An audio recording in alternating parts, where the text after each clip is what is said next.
बदलापूरचं आंदोलन मंगळवारी झालं, पण आता 48 तास उलटून गेले तर या आंदोलनाची धग उभ्या महाराष्ट्रामध्ये दिसते। आणि आता एक प्रश्न उपस्थित होतोय, ते म्हणजे हे आंदोलन लोकांचं होतं की नेत्यांचं?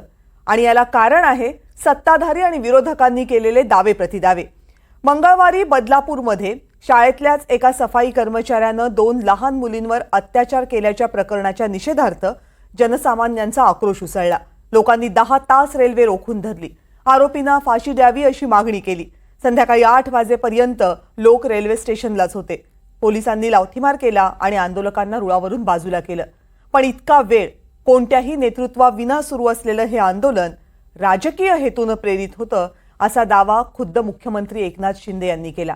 आम्हाला लाडकी बहीण नको, बहिणींची सुरक्षा हवी अशा आशयाचे काही बॅनर्स या आंदोलनामध्ये दिसले, त्यावरही मुख्यमंत्र्यांनी आक्षेप घेतला। हे आंदोलन सरकारच्या बदनामीसाठी होतं असंही मुख्यमंत्र्यांनी म्हटलं आणि विरोधी पक्षनेत्यांनी मुख्यमंत्र्यांचा दावा खोडून काढला।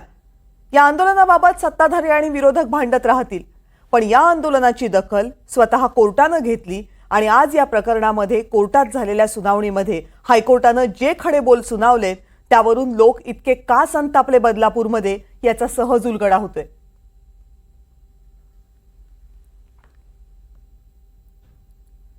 आज हायकोर्टामध्ये जेव्हा सुनावणी झाली त्यावेळेस हायकोर्ट का संतापलं हे या हायकोर्टानं उपस्थित केलेल्या सवालांवरून सहज लक्षात येतं। पॉस्को अंतर्गत या केसमध्ये गुन्हा दाखल झाला, मात्र तरीही कारवाई झाली नाही याचा जाब हायकोर्टानं विचारला। राज्य सरकारनं या प्रकरणावर गंभीरतेनं कारवाई केली नाही। एकाच मुलीचा जबाब नोंदवला गेला, जेव्हा की अत्याचार 2 मुलींवर झाले होते, मग दुसऱ्या मुलीचा जबाब का नोंदवला गेला नाही? 16 ऑगस्टला केस दाखल झाली, गुन्हा नोंद झाला आणि जबाब मात्र 22 तारखेला नोंदवले गेले। हायकोर्टानं दखल घेतल्यानंतर, कोर्टानं स्वतःहून दखल घेतल्यानंतर पोलिसांनी जबाब घेतले असं थेटपणे हायकोर्टानं म्हटलं। पोलिसांनी दाखल केलेल्या गुन्ह्यामध्ये अनेक बाबी नमूद नाहीयेत आणि या प्रकरणाच्या तपासामध्ये बदलापूर पोलिसांचं अक्षम्य दुर्लक्ष झाल्याचा थेट ठपका हायकोर्टानं पहिल्याच दिवशी पहिल्याच सुनावणीत ठेवलाय। बदलापूर पोलिसांनी प्रकरण गांभीर्यानं घेतलं नाही असं हायकोर्टानं थेटपणे सुनावलं आणि सरकारी वकिलांनी कोर्टात जेव्हा मुलीच्या पालकांचं नाव युक्तिवाद करताना घेतलं त्यावर हायकोर्ट आणखी संतापलं।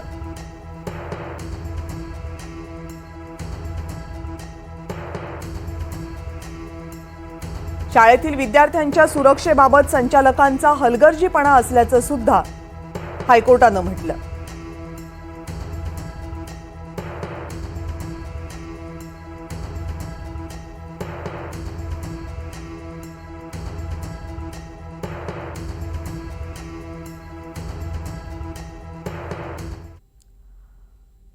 खरं तर हायकोर्टानं आज इतकं सगळं सुनावल्यानंतर या प्रकरणामध्ये राजकीय नेत्यांनी आता आपली भूमिका पुन्हा एकदा तपासून पाहण्याची गरज आहे।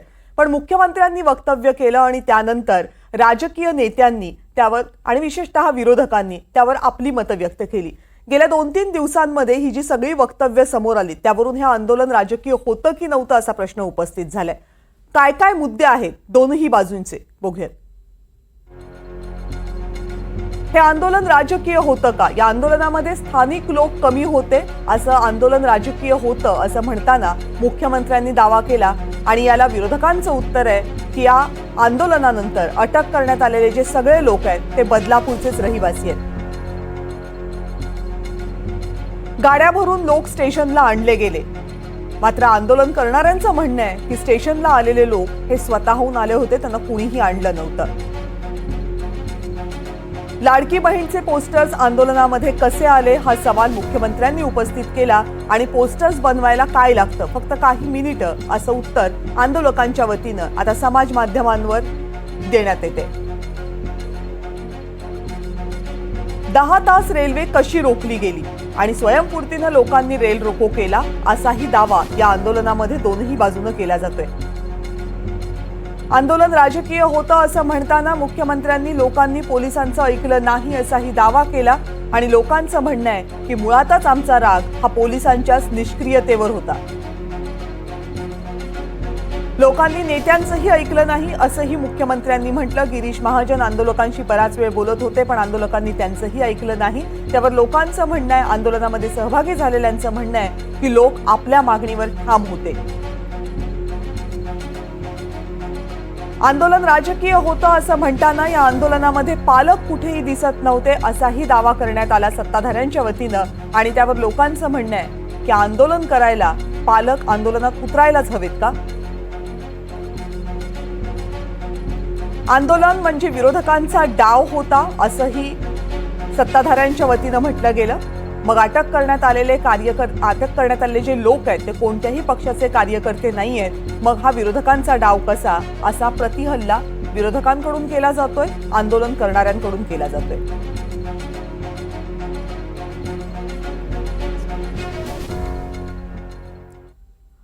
म्हणूनच बदलापूरचं आंदोलन लोकांचं की नेत्यांचं हा सवाल उपस्थित होतोय. कारण या आंदोलनाच्या बाबतीत गेल्या 2-3 दिवसात हे सगळे मुद्दे समोर येत आहेत. याच मुद्द्यांवर बोलण्यासाठी आता आपल्यासोबत वेगवेगळ्या पक्षांचे आणि आंदोलनामध्ये सहभागी असलेले लोक आहेत. राजेंद्र घोरपडे आहेत, माजी नगराध्यक्ष बदलापूरचे. संजना घाडी शिवसेनेच्या प्रवक्त्या आत्ता आपल्यासोबत आहेत. आणि डॉक्टर अमित कुमार गोईलकर आहेत, जे सौख्य सेतू महिला तक्रार निवारण समुपदेशन केंद्राचे संचालक आहेत. आपल्या सर्वांचं स्वागत आहे या चर्चेमध्ये. संजना घाडी मॅडम, खरं तर असं आंदोलन जेव्हा होतं त्यावेळेस लोकांच्या संतप्त प्रतिक्रिया समोर आल्यात, म्हणून सत्ताधाऱ्यांकडनं विरोधकांकडनं त्याकडे सामंजस्यानं पाहिलं गेलं पाहिजे. दुर्दैवानं ते या प्रकरणामध्ये होताना दिसत नाहीये. काय कारण आहे? बघा, एक अशा प्रकारच्या समस्या म्हणजे आता वारंवार या कंप्लेंट किंवा ह्या गोष्टी वाढत चाललेल्या आहेत. बलात्कार असतील, त्यानंतर लैंगिक शोषण असेल, त्या ठिकाणी मुलींवरती महिलांवरती भर रस्त्यावर होणारे हल्ले असतील, किंवा आता आपण जे पाहतोय की कार खाली चिरडलं जाणं लोकांचं, म्हणजे ह्या सगळ्या कुठे पुण्याला होत आहे, कुठे वरळीला होत आहे, लगेच वारंवार गोष्टी घडत आहेत. याचा चीड लोकांमध्ये निर्माण झाल्यामुळे कालचं झालेलं आंदोलन होतं. परंतु या आंदोलनाच्या वेळेला राजकीय आंदोलन जे झालं, म्हणजे जे आम्ही काल आंदोलन आमच्याकडून महिला आघाडीच्या वतीने झालं, मला ह्या सगळ्या गोष्टींचा निषेध करणं. कारण मुलींवरती अत्याचार होतात किंवा तो बलात्कार झाला, ती भाजपची शाळा होती, भाजपच्या निकटवर्तीयांची शाळा होती, किंवा ते अक्षय शिंदेने केलं, हे काय कुठल्याही राजकीय पक्षाचा हा अजेंडा नसतो, किंवा कुठलाही राजकीय पक्ष कुठलाही कार्यकर्त्यांना असा प्रोग्राम देत नाही, बाबा अमुक करा आणि अत्याचार करा आणि अमुक करा. त्यामुळे आम्ही त्या गोष्टीबद्दल आम्ही म्हणत नाही आहोत. आमचं म्हणणं आहे की 12 तास का लागले त्या महिलेची कंप्लेंट घ्यायला? तिला असा कुठला प्रेशर सगळीकडून येत होता? ती कंप्लेंट घेतल्यानंतर त्या 3 ते 4 दिवसांनी त्याच्यावर गुन्हा नोंदवला गेला. हे का झालं? काल वामन म्हात्रेंनी ज्या वेळेला शब्द वापरले त्या महिला पत्रकाराला, तिची तक्रार घ्यायला जवळजवळ 1.5 दिवस गेल्यानंतर काल रात्री ती तक्रार घेतली गेली. सांगायचा विषय एवढाच आहे की जेव्हा यांच्या बाजूच्या गोष्टी असतात आणि मग आम्हाला तिथे राजकारण दिसतं आणि मग महिला म्हणून मला चीड येते, एक आई म्हणून मला चीड येते की ही गोष्ट कुठेतरी थांबली पाहिजे. बरोबर. कारण कलकत्त्यामध्ये ज्या वेळेला ती डॉक्टर ट्रेनी मुलगीवर बलात्कार त्या ठिकाणी होतो, तिची हत्या होते, अत्यंत वाईट आणि निंदनीय गोष्ट आहे ती. पण मग तिथे सरकार दुसऱ्या कोणाचं तरी आहे म्हणून त्याचा अखंड भारतभर गौरव करायचा. त्याच वेळेला उत्तर प्रदेशमध्ये हाथरस उन्नाव सारखे घरातून उचलून मुलींना नेऊन त्यांच्यावर बलात्कार होत आहेत. त्यांची प्रेत आई वडिलांना आप्तेष्टांना न सांगता जाळली जात आहेत पोलिसांकडून. त्याच्यावर चक्कार शब्द निघत नाही. विनेश फोगाट सारख्या ऑलिम्पिक पटू भर रस्त्यात आंदोलनाला बसतात. ज्या खासदाराने लैंगिक शोषण केलंय म्हणून सांगतात, त्याच्यावर काही ऍक्शन घेतली जात नाही, त्याच्यावर काही कायदेशीर FIR नोंद होत नाही. राहुल शेवाळ्यांवर रिंकी बक्सला ज्या वेळेला म्हणतात की माझ्यावर बलात्कार झालाय, अख्ख्या भारतामध्ये कुठल्याही राज्यात तिची तक्रार नोंदवून घेतली जात नाही. ही जी गोष्ट आहे ही खेदजनक आहे. याचा चीड आम्हाला राजकीय पक्षांना येते की कोणी अत्याचार करणारा, त्याला जात धर्म, तो मुस्लिम, तो ब्राह्मण, तो मराठी, तो आणखी कोणी, हा काहीच विषय नाहीये. पण त्यानंतरची जी प्रोसेस आहे, याच्यात झालेला गलथान कारभार, ते CCTV फुटेज कोणी नष्ट केले. मग ते तुम्ही प्रश्न अनेक होते आणि मग म्हणूनच हा शाळांमध्ये जनक्षोभ उसळला. पण आत्ताचा प्रश्न असा आहे की जनक्षोभ उसळल्यानंतर त्या जनक्षोभाला राजकीय वर्तुळामध्ये आणायचं का, हा प्रश्न आहे. मग जर मुख्यमंत्र्यांनी वक्तव्य केल्यानंतर तुम्हीही हेच म्हणत असाल तर मग विरोधकांकडनं दुसरी काय अपेक्षा करायची. राजेंद्र घोरपडे जी, बदलापूरमध्ये हा सगळा प्रकार घडला, बदलापूरकर स्वतः रस्त्यावर उतरले होते, ते स्वतः म्हणतायत आम्हीच हे आंदोलन केलं, आणि मुख्यमंत्री मात्र म्हणतायत की हे आंदोलनाला राजकीय फूस होती, राजकीय पाठिंबा होता. काय तुमचं म्हणणं आहे? तुमची लोक काय म्हणतात जी बदलापूरचे स्थानिक रहिवासी आहेत? तुम्हाला पटतंय का की हे आंदोलन बाहेरचं होतं, बाहेरच्या लोकांकडनं केलेलं होतं आणि बदलापूरकर कमी होते यामध्ये? नमस्कार. सर्वप्रथम मी आपल्याला सांगू इच्छितो की बदलापूर मधलं हे जे आंदोलन झालं ते निश्चितच अतिशय मोठ्या प्रमाणात झालं. ज्या चिमुरटीवरती जो अन्याय झाला त्या घटनेचं तीव्र प्रतिसाद बदलापूर शहराच्या प्रत्येक व्यक्तीत होतं. त्यामुळे हे आंदोलन सुरू होतं. सुरुवातीच्या काळामध्ये सकाळी 6 वाजता या आंदोलनाला सुरुवात झाली. 6 वाजता आदर्श विद्या मंदिर ही संस्था, ज्या संस्थेमध्ये ही चिमुरडी मुलगी जिथे शिक्षण घेत होती, त्या संस्थेच्या गेटवरती हे आंदोलनाला सुरुवात झाली. 6 ते 9, 9:30, 10 वाजेपर्यंत इथे सगळे स्थानिक लोक जे होते ते या आंदोलनात आपला राग व्यक्त करण्याकरता आणि संस्थेला जाब विचारण्याकरता त्या संस्थेच्या गेटवरती आले होते, शाळेच्या गेटवरती आले होते. त्याप्रमाणे त्यांच्या मागण्या होत्या की बाबा आरोपीला अटक करा, त्याच्यानंतर केस एवढी उशिरा का दाखल केली, संस्थेने सीसीटीव्ही का बंद केले, किंवा संस्थेचं कोणच का आलं नाही, संचालक वगैरे. तर त्याप्रमाणे मग आपले राज्याचे म्हणजे शाळेबाहेरचे सगळे जमलेले होते ते आंदोलक होते, ते पालकच होते, स्थानिकच होते असं तुमचं म्हणणं आहे? मग रेल्वे स्टेशनला जमलेले स्थानिक नव्हते का? सुरुवातीच्या काळामध्ये 9:30 वाजेपर्यंत हे सगळे स्थानिक लोक होते. 9:30च्या नंतर हे आंदोलन इथून 1.5 किलोमीटर अंतरावरती रेल्वे स्टेशन आहे, त्या रेल्वे स्टेशनवरती हे आंदोलन गेलं. आणि त्या रेल्वे स्टेशनवरती हे आंदोलन गेल्यानंतर मात्र त्या ठिकाणी बाहेरचे बऱ्यापैकी मोठ्या प्रमाणात लोक त्यामध्ये सामील झाले. तिथे काही स्थानिक लोक पण होते, आम्ही नाकारत नाहीये, स्थानिक लोक सुद्धा होते. परंतु स्थानिक लोकांच्या हातामध्ये हे आंदोलन राहिलं नव्हतं.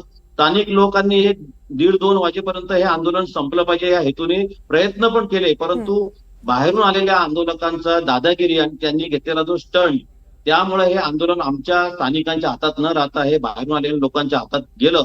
आणि त्यांचं जे काही उद्देश होतं की हे आंदोलन गाड्या बंद करून हे आंदोलन संपवायचं नाही, हे आंदोलन अगदी लाठी चार्ज पर्यंत गेलं पाहिजे, अशा हिशोबामध्ये हे आंदोलन त्या लोकांनी हातात घेऊन. बरं, मग मला एक सांगा राजेंद्रजी की जर 50-60 लोक अरेस्ट केलेली आहेत या आंदोलनामध्ये आणि त्यातले बहुतांश जण जर बदलापूरचे असतील, तर मग पोलिसांनी काय त्या आंदोलनामध्ये निवडून बदलापूरचे लोक घेतले, उचलले?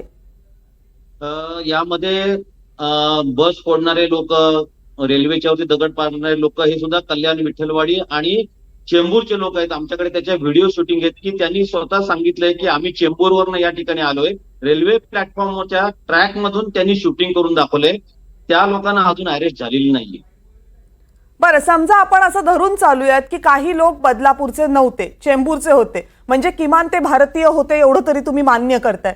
भारतातल्या माणसाला भारतातल्या एका मुलीवर झालेल्या अन्यायाविरोधात, अत्याचाराविरोधात आवाज उठवण्याचा अधिकार आहे की नाही? सरकार हे मान्य करते की नाही? नाही, प्रत्येकाला या आंदोलनाचा अधिकार आहे. आणि या 4 वर्षाच्या मुलीवरती जो काही जे अपराध झालेला आहे, जो काही त्याच्यावरती अन्याय झालेला आहे, त्याबद्दल प्रत्येक भारतीय नागरिकाला चीड येण्याची घटना आहे. त्याबद्दल दुमत असावंच नाही कोणाच्या मत आहे. परंतु आमचं असं ते म्हणणं की ज्या शाळा ट्रस्टी आहेत त्यांनी काही त्यांच्याकडून चूक झालेली आहे का, प्रिन्सिपल कडून काही चूक झालेली आहे का, सीसीटीव्ही बंद का पडले गेले त्याच टायमाला, पोलिसांकडे उशिरा का, कोणाचा दबाव होता. तर यामध्ये तातडीने राज्य सरकारने SIT नेमणूक केलेली आहे आणि SITने लगेच दुसऱ्या दिवशी आपलं काम सुरू करून अनेक चौकशा सुद्धा सुरू केलेल्या आहेत. त्याचप्रमाणे भिवंडी क्राईमकडे या संपूर्ण केसचा जो काही ताबा आहे तो दिलेला आहे, त्याचा तपास दिलेला आहे. त्यामुळे आज भिवंडी क्राईमचे सुद्धा लोक बदलापूर शहरामध्ये अनेक ठिकाणी जाऊन तपास सुरू केलेला आहे. म्हणजे आतापर्यंतच्या महाराष्ट्रामधल्या ज्या काही अशा प्रकारच्या घटना घडलेल्या आहेत, त्या घटनांमध्ये ही जी केस आहे याचा जो काही फास्ट ट्रॅक वरती जो काही लगेच घेण्याचा निर्णय घेतला, म्हणजे देवेंद्र फडणवीस यांनी हा निर्णय अतिशय तातडीने घेऊन लगेचच या सगळ्या चौकशा सुरू घोरपडे केल्या. सर, एवढा फास्ट ट्रॅक घोरपडे सर, जर राज्य सरकारनं याच्यात खरंच काही तातडीनं केलं असतं ना, तर किमान आज ही चर्चा करण्याची वेळच आली नसती. आज आपण सगळेजण ही चर्चा करतो याचं एकमेव कारण हे आहे की सरकारी यंत्रणांनी यातली कुठलीही गोष्ट तातडीनं तर सोडा, पण ज्या वेळेत करायला हवी होती त्या वेळेत केली नाहीये. आणि आज हायकोर्टामध्ये जे काही झालं, ज्यामध्ये हायकोर्टानं स्वतः दखल घेऊन सुमोटो ऍक्शन आज दाखल करून घेतली, सुनावणी केली, फक्त त्यातले ताशेरे जर तुम्ही बघितलेत ना तर लक्षात येईल की यंत्रणा कुठे कुठे चुकल्यात. त्यामुळे आता जरी आपण फास्ट ट्रॅक कोर्टामध्ये ही केस चालवणार असं म्हणत असलो तर या अगोदर झालेला जो दिरंगाई आहे ती अक्षम्य हलगर्जीपणा आहे आणि त्याचा राग होता लोकांच्या मनामध्ये. त्यामुळे त्या लोकांना आपण तुम्ही इथले आहात का, तुम्ही बाहेरचे आहात का, हे राजकीय हेतूनं प्रेरित आहेत का, असं जर आपण म्हणणार असू तर मला वाटतं आपण मूळ मुद्द्यापासून भरकटू. आता आपल्यासोबत या चर्चेमध्ये आणखी एक गेस्ट आहेत, डॉक्टर अमित कुमार गोयलकर. गोयलकर सर, तुम्ही होतात या आंदोलनामध्ये सहभागी किंवा या आंदोलनात सहभागी असलेल्या कुणाशी तुम्ही बोललायत का? हो, मुळात हे आंदोलन जे करायचं होतं हे स्थानिक लोकांचं उत्स्फूर्तपणे आंदोलन होतं. ह्या आंदोलनात कुठलाही राजकीय चेहरा नव्हता किंवा कुणाचंही व्यक्तिगत नेतृत्व नव्हतं. पालकांचा रोष आणि राग याच्यामध्ये होता. त्यानुसार सोशल मीडियावरती ठिय्या आंदोलनासंदर्भात एक पोस्ट व्हायरल झाली आणि त्या पोस्टला अनुसरून आता त्या ठिय्या आंदोलनाला पोस्ट जी व्हायरल झाली त्याच्यामध्ये व्यक्तिगत कुणाचं नाव नव्हतं की आम्ही हे ऑर्गनाईज करतो किंवा आम्ही आंदोलनासाठी बोलवतो असं ती पोस्ट आली. आणि ती पोस्ट संपूर्ण बदलापूरवर व्हायरल झाली, त्याबरोबर ती बाहेरही व्हायरल झालेली असू शकते. म्हणजे त्याच्यात कुठल्याही राजकीय पक्षाचा किंवा नेत्याचा उल्लेख नव्हता, कुणाचाच नव्हता, सामान्य माणसाचाही त्याच्यामध्ये उल्लेख नव्हता त्या पोस्टमध्ये. ओके, त्यानंतर त्या दिवशी जी पोस्ट व्हायरल झाल्यानंतर संध्याकाळी स्थानिक मीडियाने काही आमचे बाईट्स घेतले की ह्या आंदोलनासंदर्भात तुमचं काय म्हणणं आहे वगैरे. तर मग आम्ही हेच सांगितले, जर स्थानिक नागरिक उत्स्फूर्तपणे हे आंदोलन करत असतील तर हे शांततेच्या मार्गाने झालं पाहिजे आणि कुठल्याही पद्धतीचं गालबोट ह्या आंदोलनाला लागलं नाही पाहिजे.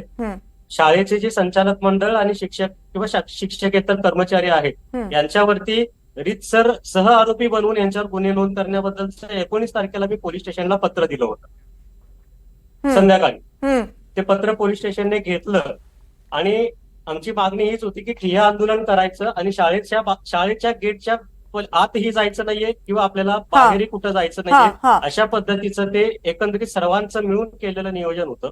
कुणी रेल्वे स्टेशनकडे जाऊन आंदोलन करायचं असा विषय नव्हता. शाळेच्या गेटच्या आत जाऊन आंदोलन करायचं किंवा तोडफोड करायचं असं कुठलीही चर्चा किंवा एक वाक्य सुद्धा तुम्ही आधीची जर बाईट बघितली स्थानिक मीडियावर तर नव्हते. कुठल्याही व्यक्तीने असं स्टेटमेंट केलेलं नाहीये की आपण शाळेत घुसून मोडतोड करू किंवा गेट तोडून आत जाऊ, असं कधीही नव्हतं. 9:30-10 पर्यंत हे आंदोलन 100% बदलापुरातल्या पालकांच्या उपस्थितीमध्ये सुरू होतं. त्याच्यामध्ये बाहेरचे नागरिक कोणीही नव्हते. पण 9:30-10 नंतर अचानक कुठून लोक आले, काय आले कळलं नाही. अगदी तिथून पोलिसांच्या अंगावर बांगड्या फेकण्यापासून जो प्रकार सुरू झाला तो अत्यंत चुकीचा, निंदनीय प्रकार होता. पोलिसांच्यावर जे आंदोलन करायचं होतं ते शांततेच्या मार्गाने करायचं होतं, घोषणाबाजी करायची नव्हती. पण महिलांचा संताप एवढा होता की आम्हाला न्याय द्या, न्याय द्या म्हणून सर्व समस्त महिला वर्ग हा रस्त्यावर गेटच्या बाहेर ठाण मांडून बसला होता. आम्ही त्यावेळेला तिथे उपस्थित होतो आणि शांततेच्या मार्गानेच आंदोलन सुरू होतं. कुठलाही कायदा सुव्यवस्थेचं उल्लंघन तोपर्यंत झालेलं नव्हतं. स्वतः पोलीस अधिकारी तिथे उपस्थित होते आणि पोलिसांनाही पोलीसही म्हणत होते की आंदोलनाला वेगळं वळण लागणार नाही याची काळजी घ्यायची आहे, गोंगाट करू नका, गोंधळ करू नका असं पोलीस आवाहन करत होते. फक्त आपल्या पालकांचं म्हणणं होतं की आम्हाला न्याय मिळाला पाहिजे. संचालक मंडळाला मग तुमचं असं म्हणणं आहे का की रेल्वे स्टेशनवर आलेले लोक हे पालकांव्यतिरिक्तचे लोक होते, मग ते बदलापूरचे होते काही आणि काही बाहेरचे होते असं तुम्हाला म्हणायचं? सुरुवातीला जे रेल्वे स्टेशनकडे लोक गेले त्यांचं मी स्वतः स्टेशनला जाऊन व्हिडिओ फुटेज घेतले. बरं, की हे लोक कोण आहेत बघण्यासाठी, कारण हे तर आमच्या आंदोलनातले सहभागी लोक नव्हतेच. जेव्हा हे लोक घोषणाबाजी करत स्टेशनकडे जात होते तेव्हा नवरत्न हॉटेल पासून ते स्टेशन पर्यंत आम्हाला प्रश्न पडला की स्टेशनमध्ये जाण्याचं नियोजनच नव्हतं तर हे लोक स्टेशनमध्ये का जात आहेत. म्हणून मी त्यांचे व्हिडिओ फुटेज केले, क्लोज व्हिडिओ फुटेज केलेले आहेत, ते माझ्याकडे आजही आहेत. तर हे लोक कोण आहेत, कारण विनाकारण पोलिसांकडून उद्या स्थानिक लोकांना त्रास नको आणि चुकीचा पायंडा बदलापूर सारख्या ठिकाणी पाडला जाऊ नये. जसं की मगाशी तुम्ही घोरपडे साहेबांना प्रश्न विचारला की ते देशाचे नागरिक नाहीयेत का, त्यांना आंदोलन करायचा अधिकार नाहीये का, तर त्यांना अधिकार नक्कीच आहे, पण हिंसक वळण देण्याचा अधिकार कुणालाही नाही. कुठल्याही सरकारी मालमत्तेचं नुकसान करणं किंवा कुणाच्या जीवितेला धोका निर्माण होईल किंवा कुठली लोक लटकली नाही, जातील प्लेनमध्ये असं ही नियोजन आहे नव्हतं. ना ही खूप आदर्श भूमिका झाली आणि त्याचं स्वागत करायला हवं. मुद्दा असा आहे की मग पोलिसांनी ज्यांना रेल्वे स्टेशनवरनं ताब्यात घेतलेलं आहे, ज्यापैकी काही जण अजूनही पोलिसांच्या ताब्यात आहेत, ते सगळेच बदलापूरचे कसे? त्यात तर बाहेरचे लोक नाहीयेत. याच्यामध्ये सुरुवातीला जे लोक गेले ते बाहेरचे होते, नंतर ते लोक तिथे तळ मांडून बसल्यानंतर काही स्थानिक नागरिक नंतर रेल्वे स्टेशनला ऍड झाले. त्यानंतर मग मंत्री महोदय आले, त्यानंतर मग शहराध्यक्ष माजी नगराध्यक्ष तिकडे गेले, त्यानंतर त्यांनी आवाहन केलं.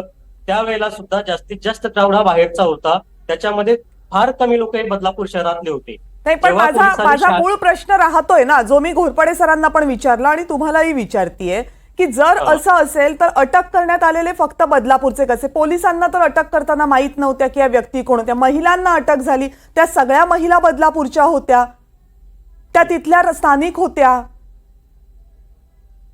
बर, तुमचा प्रश्न नेमका काय आहे की म्हणजे बदलापूरचे सगळे जे अटक केले ते बदलापूरचे आहेत, मग तुम्ही बाहेरचे कशा आहे म्हणता असं तुम्हाला म्हणायचं? एक्झॅक्टली.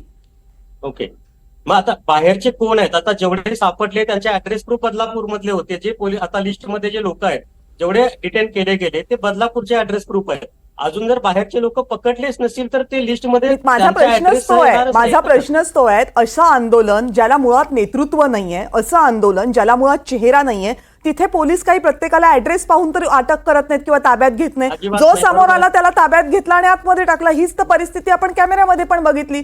मग कसं कळणार की हे बदलापूरचे आहेत की नाहीत? पण मला हेच म्हणायचंय की पोलीस पकडताना त्यांनी काय ऍड्रेस बघून पकडले नाही, चेहरे बघून पकडले नाहीत किंवा स्थानिक किंवा बाहेरचा बघून पकडले नाहीये. पण आता हे कसं फक्त बदलापूरचीच नावं कशी, हा पण एक संशोधनाचा विषय. बाहेरची नावं आलीच नाहीयेत. आमचं पोलिसांना म्हणणं हेच आहे की ज्या गाड्या बाहेर आल्या होत्या त्या गाड्यांचे नंबर प्लेट घ्या, त्यांचे रजिस्ट्रेशन नंबर काढा, त्यांचे ओनर कोण आहेत, त्या गाड्या कुठून आल्या, कशासाठी आल्या, ते लोक कुठून आले, हा तपासाचा भाग आहे, पोलिसांच्या कामाचा भाग आहे. त्यांनी रितसर केला तर कळेल की हे लोक कुठून आले होते. काही लोकांच्या म्हणण्यानुसार त्या लोकांची पाण्याची आणि नाश्त्याची सोय ते पोलिसांवर आपण सोपवून देऊयात, संजना घाडी मॅडम, मुळात मुद्दा असा आहे की कदाचित जर सत्तेत तुमचा पक्ष असता तर त्यांनी हीच भूमिका घेतली असती. त्यामुळे मी असं नाही विचारत आहे की तुमचा पक्ष की तुम्ही आता विरोधात आहात म्हणून.